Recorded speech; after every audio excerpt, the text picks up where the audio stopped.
forward and read for me from the book of Matthew, chapter number 17, verse number 19 to 21.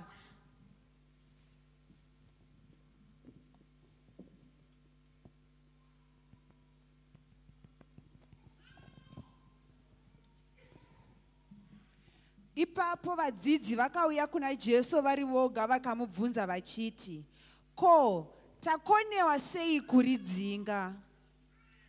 Akavapindura achiti, nokuda kwekuti mune kutenda kudiki, ndinokuudzai chokwadi kuti dai maiva nokutenda kudiki hako semhodzi yemasitadhi, maigona kuti kugomo iri, ibva apa uende uko, zvichiitika, hapana chamunozokundikana kuita.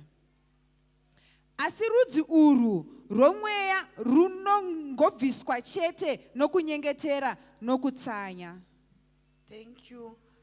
Let us also read from the book of 1 Chronicles, chapter number 4, verse number 10 only.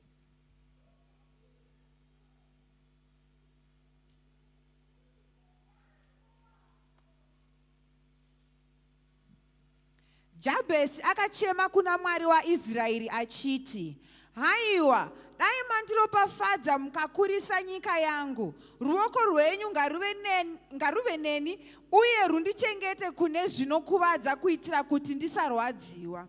Uye Mwari akamupa zvaakakumbira. Thank you. We can go again to the book of 1 Kings, chapter number 18, verse number 41 to 42. 1 Kings. Uye Eria akati kuna Ahabu, chienda undodya uye unwe, nokuti kune kutinhira kwemvura zhinji. Saka Ahabu akaenda kundodya nokunwa, asi Eria akakwira pamusoro pegomo reKarimeri, akakotamira pasi, akaisa chiso chake pakati pamabvi ake. You can go to 44. 43, 44. Akaudza muranda wake kuti, enda unotarisa kwakadziva kugungwa.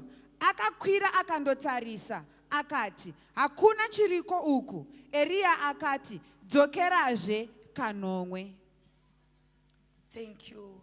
We may take our seats in the presence of God.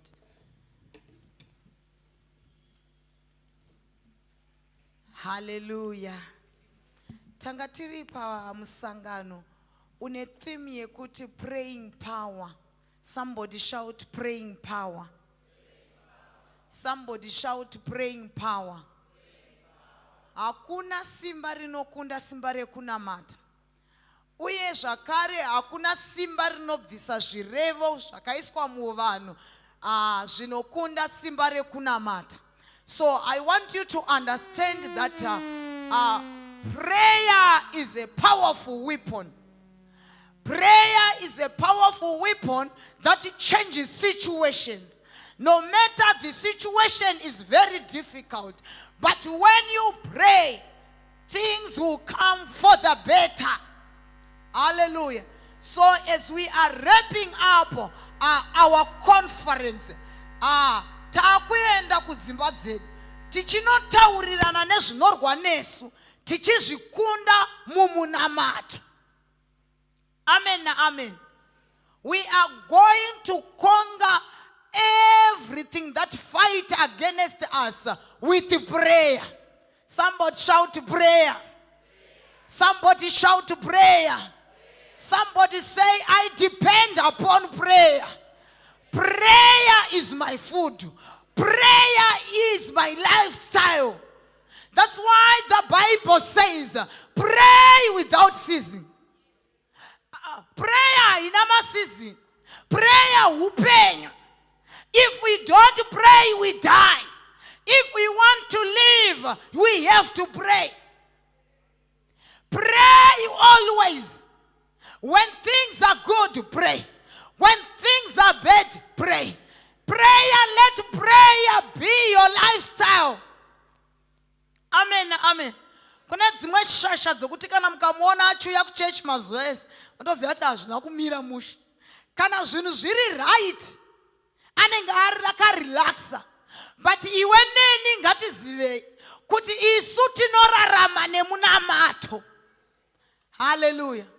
So nyaya yataverengesa ndeve vamwe baba vaive nemwana wavo waive nezvipusha. The boy was epileptic. Saka Bible rinoti baba vakaenda nemwana kuvadzidzi. Vadzidzi vakanzi vanamatire mwana uyu upore, but mweya wetsvina hauna kuenda after vadzidzi vanamata. May God anoint you that when you pray your doors will open. May God anoint you that when you pray your prayer is going to work. Hallelujah. I want you to know that prayer works. Do not undermine the power of prayer.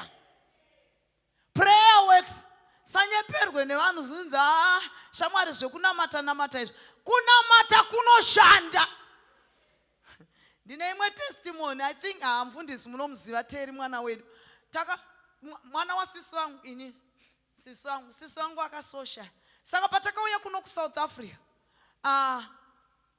This boy taigara naye kuZimbabwe. Saka patakauya kuno ku South Africa. I told him kuti kwatakuenda asati aziva kuti kunei, asati ambosvikako. Saka chisara. Asara kuZimbabwe akazofona akati ndiri kukumbira kuuya. Ndokuuya, ndokugara naye. Asvika kunoku, anga asina basa. Anga asina chaangainacho. Ndokugara naye. Ndobva ndazomudza ndikati iwe ona wa munhu mukuru, uri mukomana mukuru. Handingarambe ndichikutengera sipo kaini. Handingarambe ndichikutengera mafuta ekuzora. Endawo unomira pazvikona zviri kumira vamwe. Unotsvaga mabasa ekubata-bata. First day ndomva aenda hapana chakaitika. Second day ndomva aenda hapana chakaitika. Third day zvikanzi aini mama handikukwanisa, I can't. Ndikanetsana ndomva mukomana aramba kudaro. But chandaida maari manje. Mukomana wainamata. Zvazvo ungoti pazuva rekuti tiri kutsanya tese anenge akatsanya. Pamwe pacho pamuri kudya imimi anenge akatsanya. Ndomva angotanga kutsvaga basa painternet. Ndomva awana basa rehudriver. Achidriver vanhu vanoita magardening service. Ndomva achitotanga kushanda ari driver weimwe company yemumwe murungu aiita zvemagardening service. Angoti shandei less than 6 months. This is a true story. It happened in my house. Munamato unoshanda. Munamato unoisa nzira pasina nzira. One day when we are coming from church, zvikanzi mama, ndikati zvikanzi murungu uya ati ndakukupa chitraki, ndakukupa malone mower, ndakukupa vashandi vatanga tina, nema customers ese ma clients ese, ndakukupa mari for free. Munamato unoshanda. Apa mukomana waiti pavanopiwa mari every week aibhadhara chegumi. Apa mukomana uri kunamata apa ari kubhadhara chegumi. Ndikati handidi. Ndakanzwa kuti kuno ku South Africa vanhu vanopfurwa nepfuti. Titore zvinhu zvevanhu tigozotadza zvibhadhara ndozvibhadhara ne. Ita murungu wacho ngaauye kuno. Murungu akachena kuti mbu amva auya mumba mangu. Sikanzi no, this guy, I have seen potential in him. He is a good guy. So I am giving. How much are you giving this guy? Is he going to pay you? She goes, no. I'm just giving him. Right now as we speak, right now as we speak, anematipa. Mazimotkari mazihombe. Anaita basa rekuita landscaping kumamaini. Aine yake machine. Nekuda kwenyasha dzamwari. Shamwari prayer inoshanda. Kana wakunamata usanamate zvekutamba. Munamato unosumudza vanhu. Munamato unokuendesa pana another level.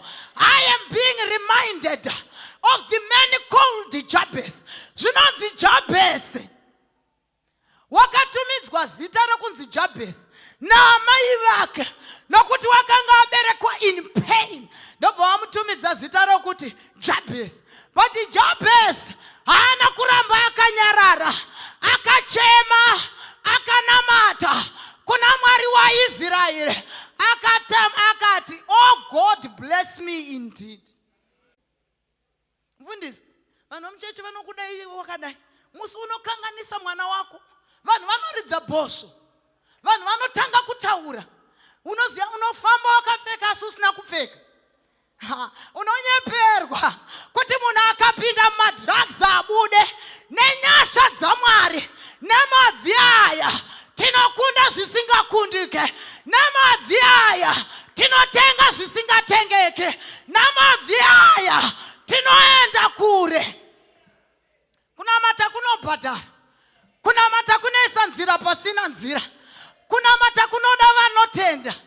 Mwana apinda mumadrugs, ndikashaya kuti kondodiko, ndoita sei mhaiwe, nyaya yacho yakareba.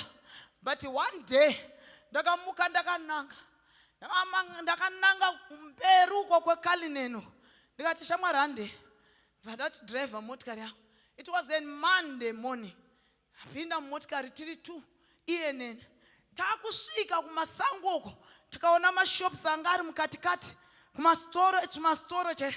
Ndapaka motikari yangu ipapo, ndikati chipinda mushopu unongetwa unozoda kudya, nokuti tiri kubva nhasi Monday tinozodzoka kumba on a Thursday. Saka kana taenda kwatiri kuenda uko hakuna kana shopu. Ndabhuka kwekumbononamata kunotsvaga chiso chaMwari. Ndobva ndamuti chipinda unotenga chikafu chako chauruda kuzonodya. Zvikanzi ko imimi, ndikati ina handisi kudya kubva nhasi, ndisi kudya. Zvikanzi saka iko inini, ndikati iwewe tenga, handiti iwe unenge uchidya, ini nechizvinamatira. Zvikanzi neniwo handichadya. Mva tese tapinda pamaabsolute, mva tese tatanga kunamata. Monday tiriko, Tuesday tiriko, Wednesday tiriko, Thursday taakudzoka kumba. Usiku humwe ndichiri kuurangarira kwasviba so, tichibva musango tiri vaviri. Ndikamubata ruoko so, ndikati unoda kuti ndikuitire, tikataura nyaya dzedu. Kudenga kuna Mwari, God who delivers. There is nothing impossible with prayer. Ndoda kukudzidzisa nhasi kuti munamato une simba. Vanhu vanoti kana mwana wapinda mumadrugs zvapera. Wangu izvozvi ndiye mukuru wekumedia. Kuchechi kwedu ndiye anoshanda kuita zvemedia. He loves God. He pays his tithe. He supports the work of God. By prayer, nothing shall be called impossible. Pane zvimwe zvinouya zvinoita sezvakunyadzisa, but tikanamata Mwari unoisa nzira. Pasina nzira shamwari munamato unoshanda. Munamato unodzikinura. Vane vana vanonetsa, musambotse sarase mwana wako. Ndakati chero vanhu vakataura, ini wangu wandakazvara handimurasi, wangu wandakazvara ndinaye, nemvura. Jesu ndirangarire, Jesu ndinzwireiwo tsitsi, Jesu ndinzwi. Mwari ukandinzwira tsitsi, there is a God in heaven. There is a God in heaven. Usabvume kurasa mwana wako munamatire. Anoshanduka, aite rombe, apinde mumadrugs, adzungaire, apinde muchihure, nokuti ana amai vanonamata, ana baba vanonamata. Nhasi nezita raJesu, praying power. Vasina mabasa, tendai kuti kudenga kuna Mwari vanopa mabasa, kudenga kuna Mwari vanopa capital. Right now, my son drives a 2025 Raptor. Brand new yakatenga. Aneka upenyu kake kepamusoro. But paakatangira, munamato une simba. Izvo zvipo zvatanga tichidyara zvinotaura izvi. Zvipo zvinotaura izvi. Mwana wangu ndakamudza ndikati, Satani wanyangira yaona. Uya abatwa uyu. Paakaitirwa baby shower, ndakamubhadharira chipo chegumi. Ndakaudza Mwari ndikati uyu watamba neisiriyo, wanyangira yaona, uyu ndakamubhadharira chegumi. Akaitirwa baby shower, ndikamubhadharira chegumi, uye muchato wangu patakapedza kuchata ndakabhadhara chegumi. Saka zvoreva kuti vana vangu vese ndakavabhadharira chegumi vasati vavepo. Zvipo zvinotaura. Munamato nezvipo zvinofambidzana. Kana wakunamata, namata nechipo, uti Mwari ndirangarire. Abrahamu akuenda kunonamata, anoenda nemwana Isaac, anzi ndicho chibayiro. But Isaac haana kuziva kuti ndini ndiri kunoitwa chibayiro. Zvoreva kuti Abrahamu waisienda kunonamata asingaenda ari ega, but achienda nemwana wake. Amen, amen. Ndine urombo nevanhu vanoti kana vakuya kuchechi vanosiya vana. Nzi the weather is very cold. Anopindwa nechando. Sorry kwazvo. Sorry kwazvo. Kana takunamata, tinonamata nevana vedu. Abrahamu naIsaac vakuenda kunonamata. Vachikwira gomo.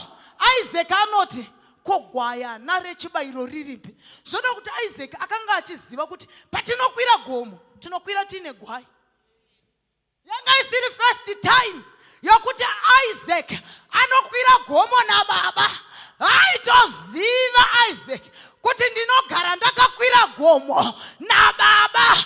But kana tokwira gomo, hatikwira gomo tiri empty handed.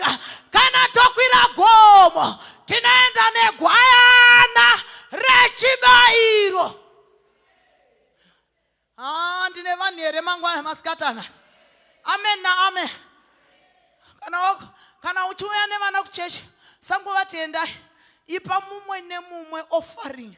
Ngavazvizive kuti kuchechi kunobhadharwa offering. Vanodzidziswa newe mubereki.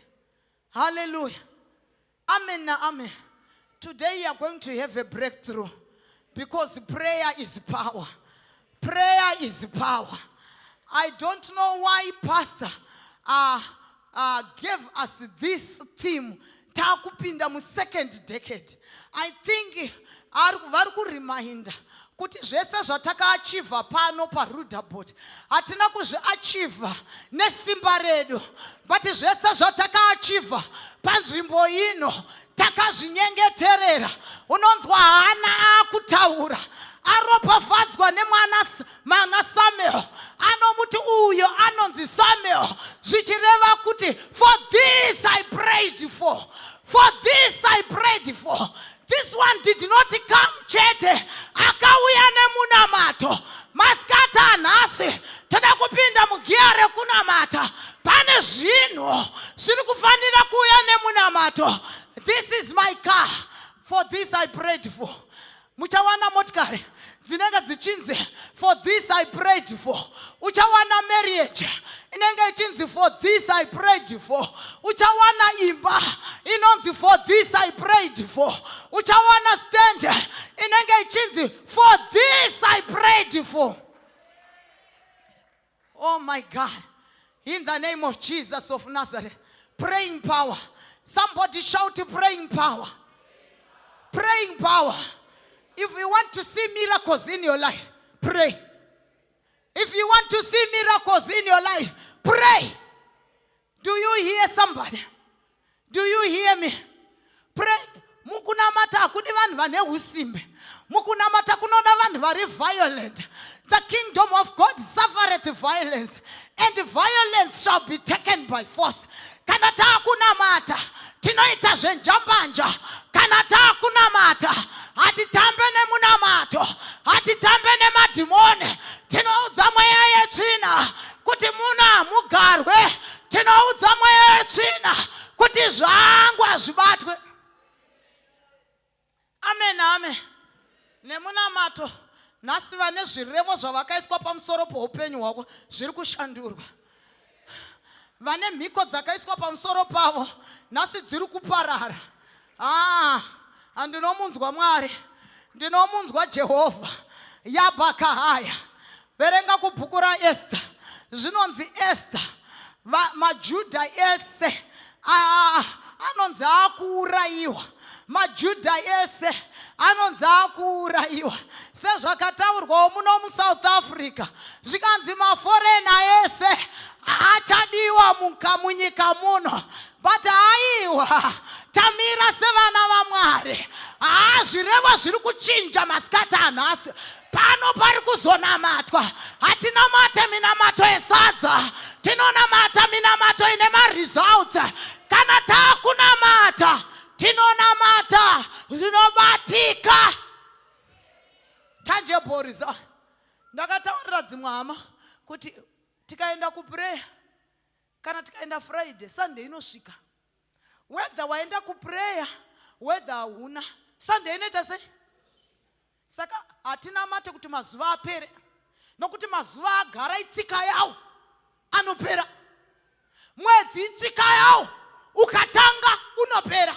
But kana taakunamata, tinonamata kuti tiwane zvinobatika. Titi, for this I prayed for. Esther anodaidzira oti ini nevasikana vangu tichange tichinamata. Chideedzai maJudha yese muaunganidze paShushani, tiwane mazuva 3 neusiku 3 wekuti tinamate. But pavari kunamata, tsamba dzanga dzafamba mumaprovinces yese zvichinzi muJudha wese ngafu, muJudha wese ngafu. Shoko rakafamba, mukwerekwere wese ngaahambe, mukwerekwere wese ngaahambe. But kwawanikwa maJudha aungana paShushani, nyaya yakuchinja, mutemo wakuchinja. Hatiende kuState House kunomacha, tinoenda pamavhi tonamata. Toti Mwari waIsraeri, tinzwirei ngoni. Kwakudiwa varume nevakadzi vanoti Satani wakajaidzwa, Satani uri fokofo. Mwari sumukai, irwai nevanorwa neso, kakavadzanai nevanokakavadzana neso. Vamwe vachitiza vanenge vachiti naye maisha ukati chenyu chivindi chi muri kuenda rini? Hatina zvivindi zvatinazvo. naJesu ndinovimba, naJesu ndinovimba. Dzangu nyaya hadziperere kuState House, dzangu nyaya hadzisi dzekuti toi. Aiwa, hatipedze energy mutoi. Dzedu nyaya dzinoperera muprayer room. Pabasa penyu kana vanhu vakanzi vakubudidzwa, iwe unosara iwe. Vanoziya Mwari wavo vachaita mabasa makuru. Amen. Kana muchitenda muine kutenda kudiki kunenge kasika kamustard seed, munogona kutaurira gomo kuti iwe gomo ibva apa uzviwisire mugungwa. Zvichiitika saizvozvo. Amen. Gomo rine nzeve. Ndati gomo rine nzeve. Talk to me. Gomo rine nzeve. But zvinhu zvese zvinonzwa. Iye masikati anaya toda kudzigadzirisa dzeSouth Africa tiri muno. March and March tinongoiudza kuti nyarara. We silence you in the name of Jesus. Zvimwe zvinhu uchangoona zvichingofa chinyararire. Amen. Zvinganzi maJudha ese ari kufa, but panowanikwa vaJudha vanoti kwete, hatingafe, tinorarama. Pane vanhu vanoteerwa nerufu, but masikati anhasi tiri kuti rufu unonyepa. Handife, ndinorarama. Chero vakaenda kun'anga, chero vakanondireverera, ndinorarama. Munamato unoraramisa. Tsamba dzakafamba dzakaiswa chidhindo chamambo, but pakanamata vaJudha pavakanamata vakatsanya zvakarivhesa. Masikati anhasi nyaya dzako ngadzirivhese. Pawanga wakanzi unofa ngazvirivhese, unorarama. Pawanga wakanzi unobuda basa ngazvirivhese, haubude basa. Pane nyaya dzatiri kuti masikati anhasi nemunamato zvakurivhesa, nemunamato zvakurivhesa. Zvituko zvinoteera rudzi zvakuparara, zvirwere zvinoteera ropa zvakuparara nezita raJesu. Tina Mwari vanoporesa, tina Mwari vanoporesa nezita raJesu. Do I have people in the house? Amen, amen. Inina ime home girl. Munhu wokumusha chaiko chaiko. Kumusha. Ndona ndakamira pano. Ndakaisa lipstick kudai so. Ndinonyanya kuisira kusvotesa madhimoni. Nhasi ndauya neyakanaka yakadzima. Ndowanzoda red. Gogo ndinonyanzodzipfeka nenyaya yekuti kwandakakurira kukompenseta nhamo yandakamboona. Amen, amen. Ndosaka uchizoverenga kuna mapisarema 90 vanoti tidzorerei makore atakambotambura, makore atakambochema, makore iwaya ari kudzoswa nezita raJesu. Pane pawakatambura iwewe ukashaya chokudya uchirarama nekebheji, makore aya ngaadzoserwe. Pane pawakararama iwewe uchirarama pakupema, makore ngaadzoserwe nezita raJesu. Zvidhindo zvaiswa, vana vaJudha vese vakunzi maakufa, but nyasha dzaMwari dzinoburuka. Praying power inoita kuti zvidhindo zvamambo zvirivheswe. Panga pakanzi rufu havachafi, pavanga vakanzi vanofa havachafi. Iwe pawakanyorerwa ukanzi anoita rombe, taakupa dzikinura nemunamato. Haufe uri rombe iwewe, unotopa budirira chete. Ina pastor akabudirira, vane anointing yekubudirira, ugoramba uri rombe. Hazviite nezita raJesu, hazviite nada pakuramba kwepachiputukezi. Praying power. Prayer center, are you here? The power of praying is here. Rimwe zuva ndaibva kuCape Town, so ndine system yekunamata kana ndichifamba. I was in the flight. Pandakanzwa manje maakudedzerwa kunzi we are now about to land at OR Tambo. That day I don't know what happened. To tell you the truth, ndinosinamata nechemwoyo, but musi iwoyo manje ndikamba ndatanga kunamata. Ndikati Mwari nezita raJesu ndakupinda muguta ramakandipa kuti ndigare. Makataura mushoko renyu mukati Mwari, paunopinda muguta ndinokuropafadza, paunobuda ndinokuropafadza. Zvino pandakupinda ndinokumbirawo maropafadzo, ndinokumbirawo makomborero, ndinokumbirawo favor nevanhu vandinogarisana navo muguta iri. Mwari ndiwanirei nyasha. Then we landed. Vandaburukawo mundege sezviri kuita vamwe, zvatosiyana munyika yemweya. Ndichingosvika kumba ndanga ndakaneta, I was very tired. The revival was just something. So I get a phone call. Munhu ari kumva andifonera, mama masvika here? Ndikati ndasvika. Zvikanzi where are you? Can we meet at church? Ndikati church I am at home, it's too far. Zvikanzi can we meet at this garage riri padhuze nepamba pangu? Ndati yes we can meet. Paari kuuya ipapo ndobva amva andiigira zvikanzi ndanzwa ndiri kumba kuti ndikuigirei mari, kwete mari shoma, mari zhinji. Amen, amen. Munamato une simba. Ndanamata ndiri mundege.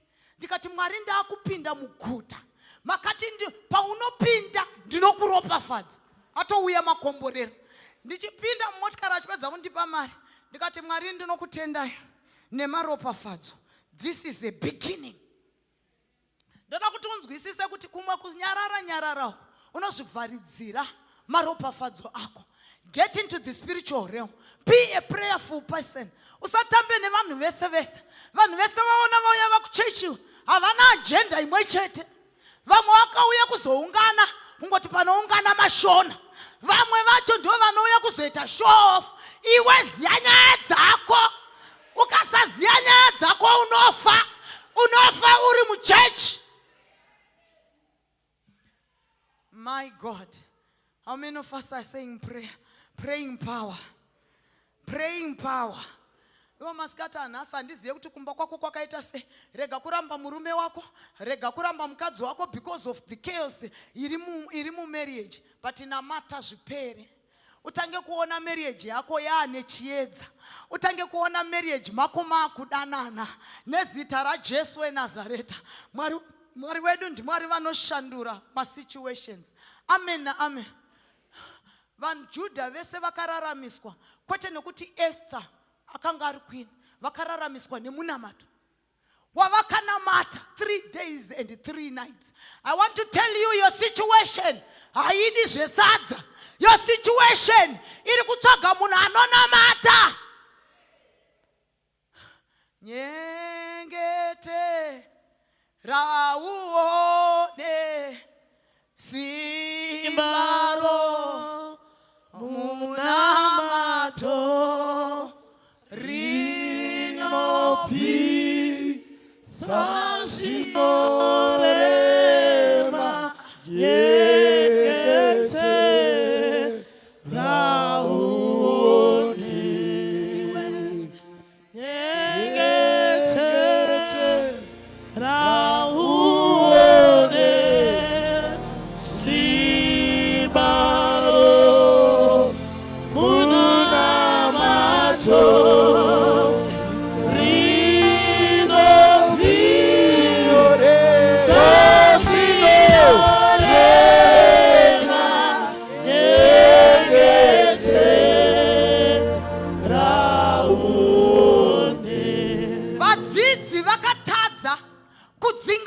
zvipusha nokuti vanga vasina prayer mavari.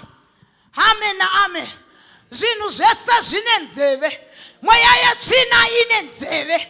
Whatever is fighting against you, when you have got the power of prayer, you can command the spirit to go, and the spirit will go. Amen na amen. Zvikana Jesu kutenda, mune kutenda kudiki, kutenda kwenyu ngakukure. I want somebody to say, increase my faith, oh Lord. As I pray, Lord, increase my faith. Increase my faith. Kuna mata akudi kutenda kushoma. Kuna mata kunona munane kutenda kuzhinji. Kwa kuti this situation inoenda nezita ra Jesu. This situation is going in the name of Jesus. Ukatarisa Elijah, mfundisi Elijah, paakamisa mvura, akataura kuti kuna mambo Ahabu akuchazova nemvura zvakare for 3.5 years. Kusvika ini ndataura ndomva aenda. But pataverengesa manje zvinonzi akuda kuti mvura inaye. Haana kungoita zvese zvese, akaenda mugomo, akakwira mugomo, akaisa musoro pakati pemakumbo, akatanga kunamata kuna Mwari, akadaidzira muranda wake, akati muranda, tarisa kuti mudenga munechi. Number 1, hamuna chirimo. Number 2, hamuna chirimo.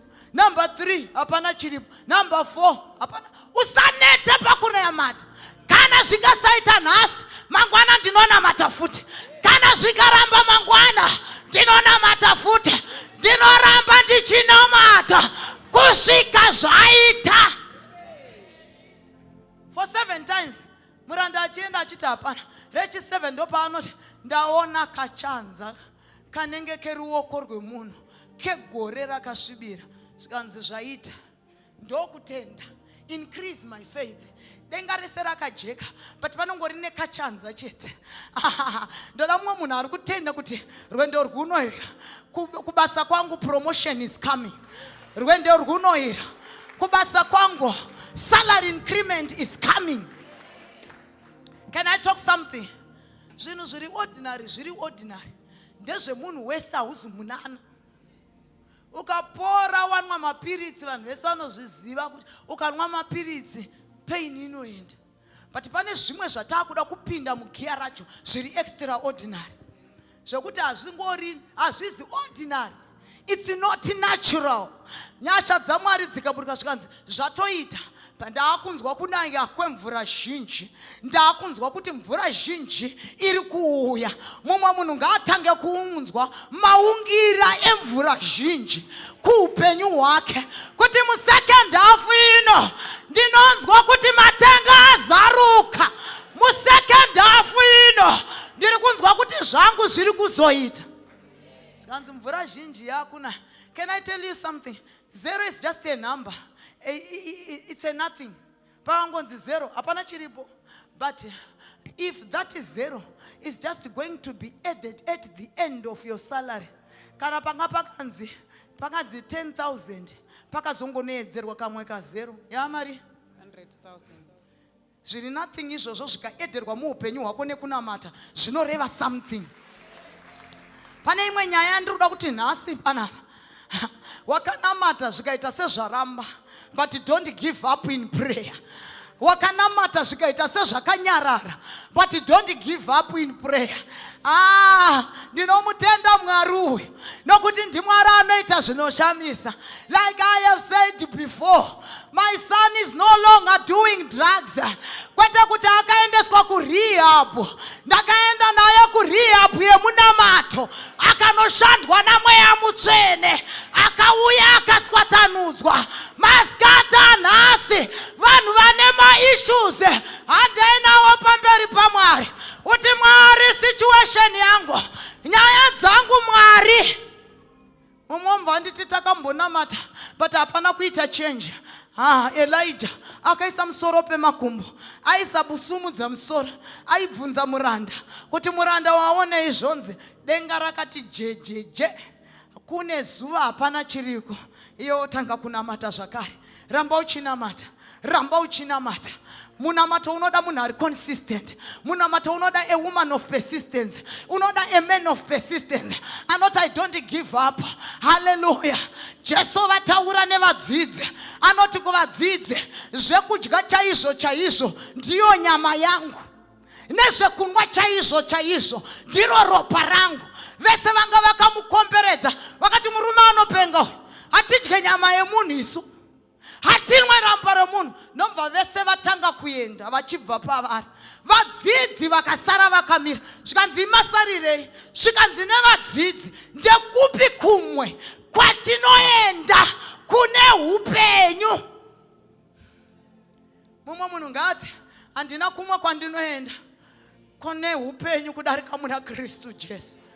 Uye hakuna kune anza yandinowana kudarika mumunamato. Zvangu zvese zvinoperera mumunamato. Varipo here masikata nhasi vanoti tine ma-issues? We have got issues. We have got issues. Hallelujah. Bhaibheri shoko raMwari rinoti pane here pakati penyu anorwara? Ngaaende kuvakuru vekereke anamatirwe. Robva rapfuurira mberi. Pane here ane dambudziko pakati penyu? Ngaanamate. Ane dambudziko ngaanamate. Akanamata anopora. Anorwara ngaaturikwe maoko. Asi ane dambudziko ngaanamate. Masikata nhasi ndiri kuda vamwe vanhu, ndiri kuda ma-lioness anoti makarasi onane nezvinorwa neupenyu hwake, nezvinorwa nemhuri yake. Uti naJesu tinokunda, naJesu ndinoenda kure. Are you ready to enter into prayer? Are you ready to call upon the Lord? Zvarudzi urwu hazvingoende chete, asi nekutsanya nekunamata. Tinobva kumarudzi anoti hapana anotenga mota. Tinobva kumarudzi anoti munofa muchiroja. Tinobva kumarudzi anoti munofa muchidzungaira. But zverudzi urwu hazviende nekuenda kun'anga izvi, zvinoenda nekunamata. Are you ready to pray? Pana ane dambudziko here pakati penyu? Ngaasumudze maoko ake atange kunamata. Worship team, give us a song as we want to pray. And when we want to pray, namata rega kunamata zvimwe zviya zviya, but namata kuti uwane mhinduro yako. Namata kuti Ishe vakunzwire tsitsi nezita raJesu, neropa raJesu weNazareta. Ndiri kumunzwa Mwari, ndiri kumunzwa masikata nhasi kuti pane yakutambwa nemusharukwa. Vanhu vese vakanamata, vakatsvaga chiso chaMwari. Masituations avo haana kuramba akadaro. Pane situation yakufanira kuchinja. Pana naamai vadyarira varume vari kubhawa. Situation ngaichinje. Pana naamai vane vana vanotambudza. Situation ngaichinje. Situation ngaichinje. Pane vanhu, pane mapepa akabatwa kuHome Affairs. Situation ngaichinje. Yabakahaya. Shamari namata. Yabakahaya. Daidza kuna Mwari wako. Daidza kuna Mwari wako. Daidza kuna Mwari wako. Mwari anoita munana. Mwari anozviratidza. Retarabakahaya. Rabakasaya. Pana ane dambudziko here pakati penyu. Ngaanamate. Pana ari kutsvaga basa here. Ngaanamate. Pana ari kushushwa here. Ngaanamate. Yabakahaya. Shetarabakasika. Rekatariandorobokoshika. Maskata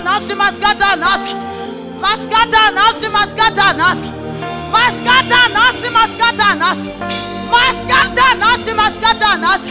Pana akuda kurorwa here. Ngaanamate. Pana akuda permit yake here. Ngaanamate. Nezita ra Jesu. Yetaraba. Shekatariandorobokoshika. Namata. Usatarisa ari pasaiti newe. Nezita ra Jesu. Yabakashaya. Rekatariandorobokoshika. Simbare munamato garionekwe. For this I prayed for. I pray. In the name of Jesus. The devil is a liar. Zvakataurwa nemadhimoni. We are defeating it. Tsamba dzakanyorwa against our lives. We defeat in the name of Jesus. Yabakahaya. Pray somebody. Call upon the God of Israel. And Jabez called upon the God of Israel. And prayed unto the God of Israel. That, oh Lord, bless me indeed. Enlarge my territory. Pray to God. Atarababa. Shekatarabakahaya. Nyasha. Results munamato. Nezita ra Jesu.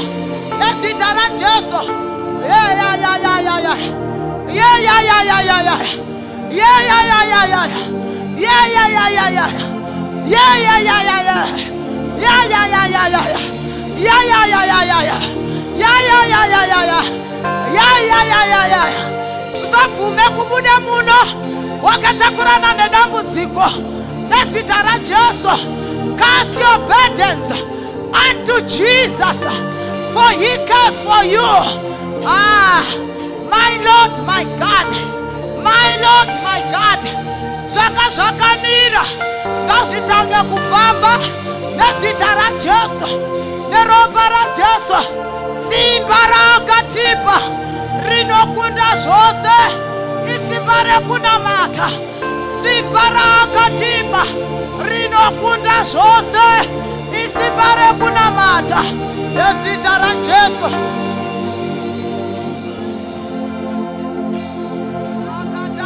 Mama, Sheterebekesai, Ritorobokosai, Mondorobokosai, Reterebekesai. The anointing is moving. In the name of Jesus. In the name of Jesus. Boundaries are being broken. Curses are being broken. In the name of Jesus. In the name of Jesus. Curses are being broken. Curses are broken by prayers. In the name of Jesus. Rabakahaya. Every curse that has been said upon your life, it's broken. In the name of Jesus. Boundaries are being destroyed by the power of prayer. In the name of Jesus. Yabakaha. Shakatarabakashika. Jesus' mighty name.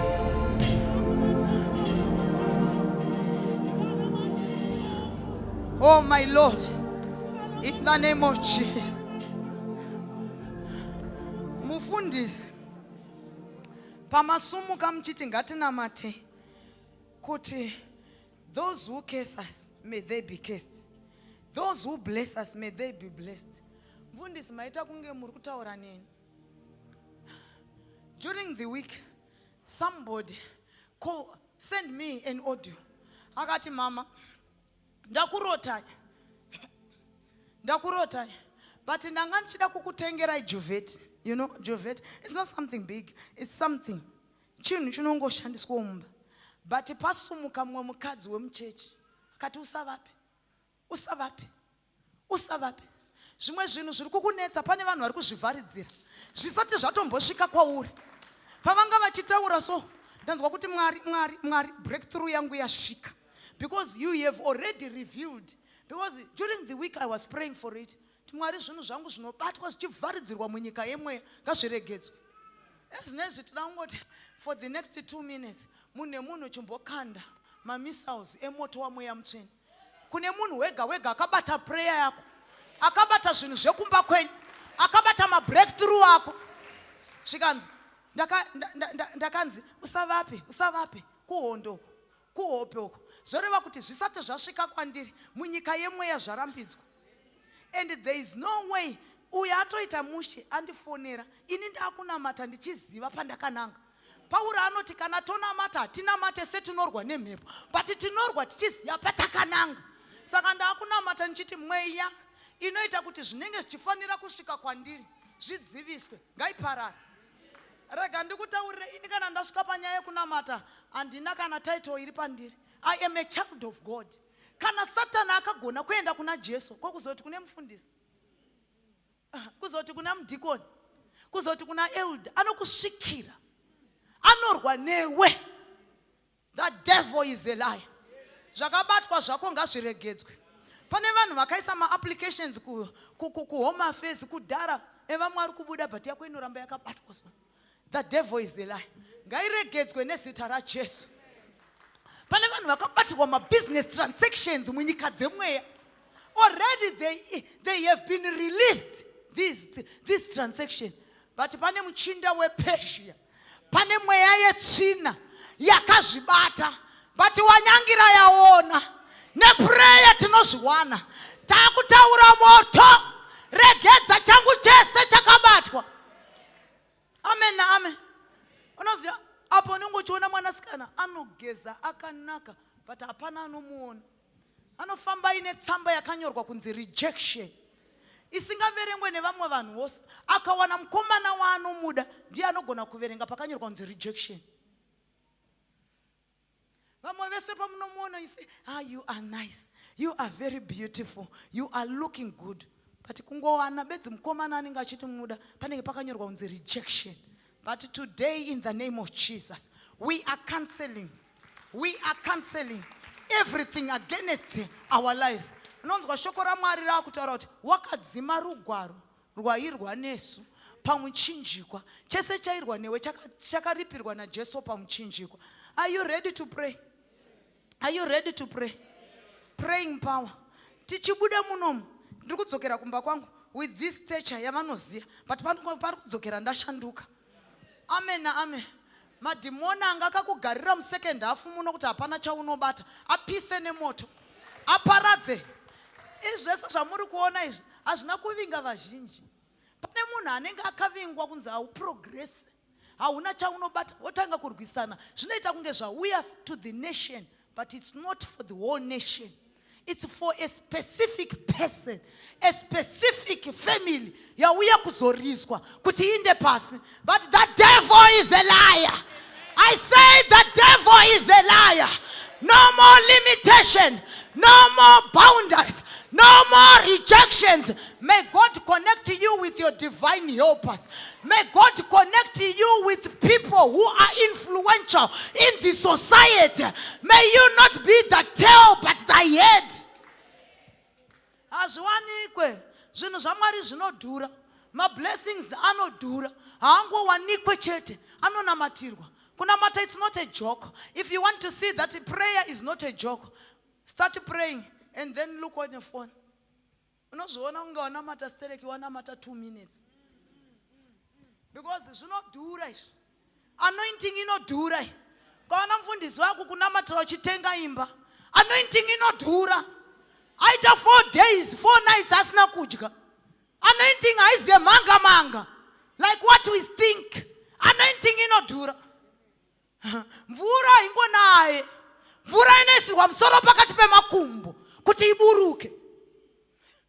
Ndine vanhu here ini. Kana wakuda kuti mvura inaye musoro pakati pemakumbo. Ana amai vari kuda kuti ana baba vauye musoro pakati pemakumbo. Vana baba vari kuda mabreakthrough yemari musoro pakati pemakumbo. Uchidaidza denga. Hazvisi zvinhu zvakachipa izvi. Zvinhu zvinodhura. Amen, amen. If you were thinking that prayer kachipa, then you are lost. Prayer inodhura. Are you ready? Varipo here vanhu vane zvakabatirwa mudenga. Ndotori nejuvheti rangu ndiri kurida. Ngariregedzwe. Unondirambidzira kuti zvisvike kwandiri. Fundisi mataura kwandiri. Maita senge muri kuona zvinhu zviri kuitika munyika yemweya. Enda handizirini ndega, ndine vamwewo vari kubatirwa zvinhu zvavo. But iye zvino izvi tisati takunamatira toda kuti iwo mbodeidza moto. Zvizikanwe kunzi zvangu zvawakabata ndazviona. Munoziva kuti munhu anogara pabasa so uchiremekedzwa nemamanager. You are very good. You are hardworking. I love you. You are making this company to progress. But hakuwedzere kana sendi. If I'm a hard worker, why are you not increasing my salary? What is it that you comment? You give me compliments, but you cannot give me something. Apedza kutaurira izvozvo anwa newe tea. Handidi tea yako. Apedza kukutaurira newe izvozvo, let's go for lunch. Handidi lunch, ndiri kuda increment. Yes, salary. Nokuti lunch haibenefite mhuri yangu. Zvimwe zvinhu usazvikurumidzire kuti it's a blessing. Pane mamwe mablessing anenge asiri mablessing. Tsvaga blessing chaiyo. Mwari ngaakurangarire nezita raJesu. Oh, rabakashika. Chimbotanga kutaura moto kune zvakabatwa. Moto nezita raJesu. Moto nezita raJesu. Daidzira moto, daidzira moto, daidzira moto. Daidzira moto, daidzira moto. Praying power. Praying power. Chako chese chakabatwa. Nasi nezita raJesu moto. Basa rakabatwa moto. Marriage yakabatwa moto. Mufaro wakabatwa moto. Mari dzako dzakabatwa moto. Nezita raJesu. Makontracts ako akabatwa moto. Moto. Holy Ghost fire. Holy Ghost fire. Holy Ghost fire. Ayatarababa. Jekatari andorobo koshika. Reterebeke saya. Progress yako yakabatwa moto moto moto. Moto moto moto. Moto nezita raJesu. Moto nezita raJesu. Moto. Holy Ghost fire. Holy Ghost fire. Fire. Nasa anoregedza. Oh Lord, remember me. Oh Lord, remember me.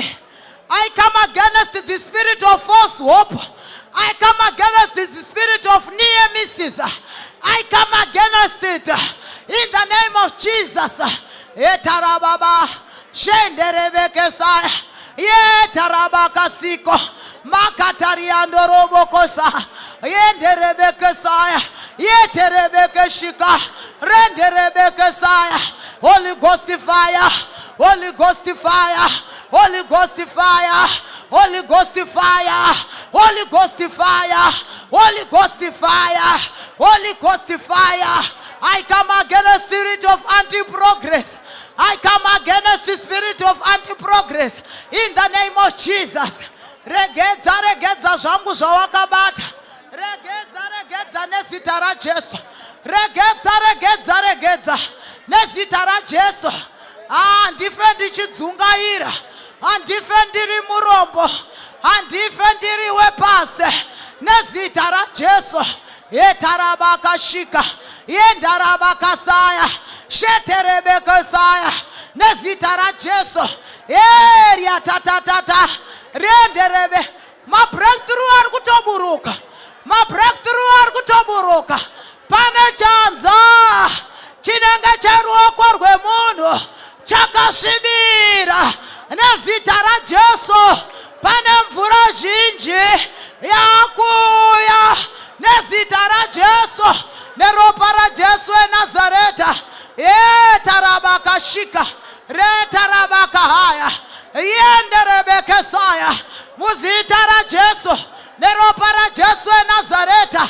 The fire of the Holy Ghost, the fire of the Holy Ghost, the fire of the Holy Ghost, the fire of the Holy Ghost. Yetarabakashaya, retarabakasaya, renderebekesaya, reterebeke. Pane simba, pane mhepo yesimba raMweya Mutsvene rakuunza zviga, rakuunza zviuta.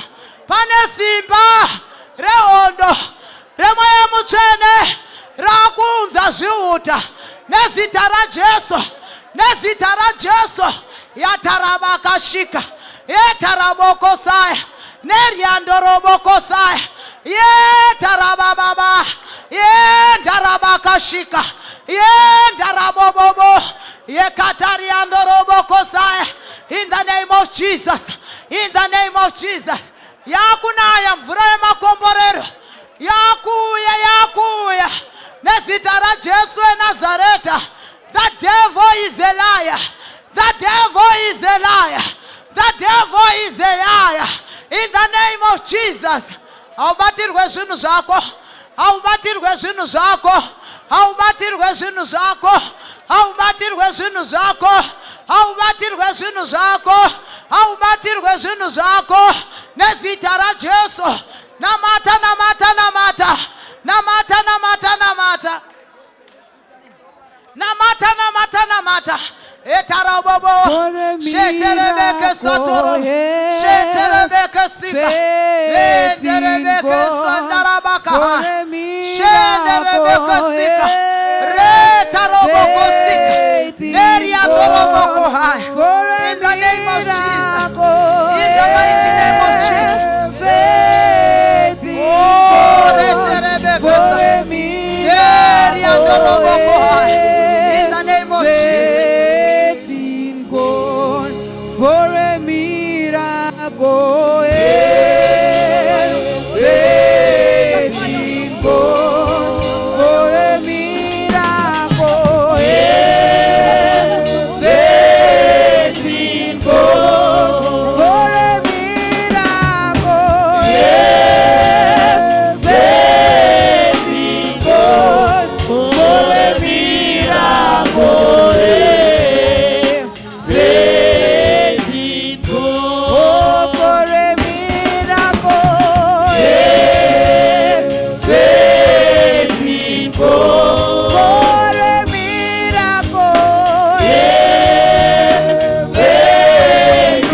God. For a miracle.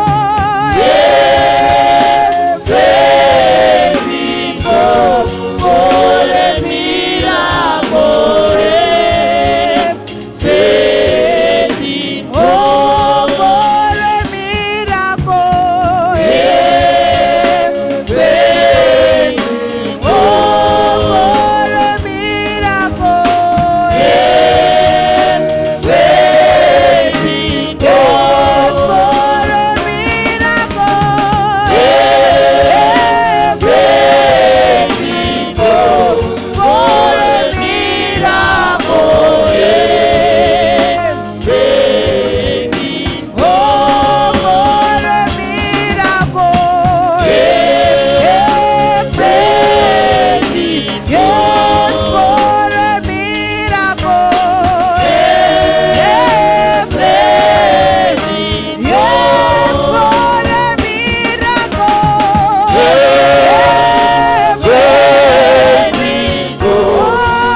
Rauone Simbaro Munamato Rinovi Sasi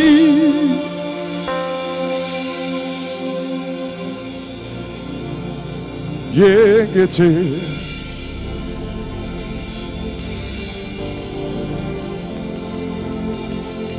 Irori Rinopi Pisa Sino Rema Yengete Raul Yengetera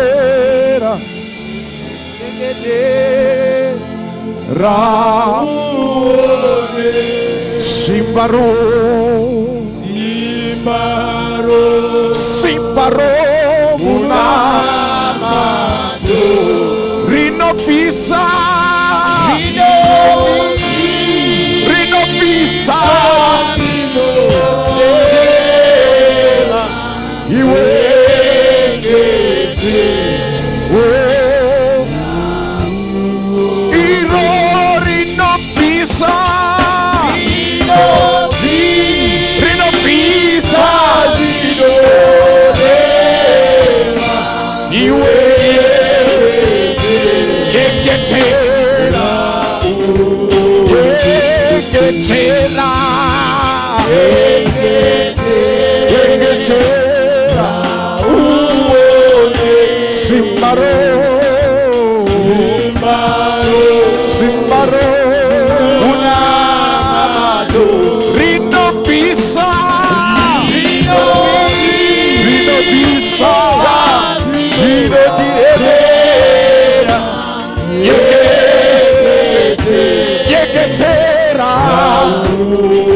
nyengetera iro rinovisa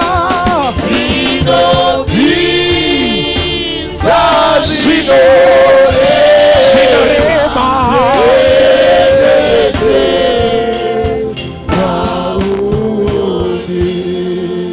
kugona ndekwenyu Mwari iyo rumbidzo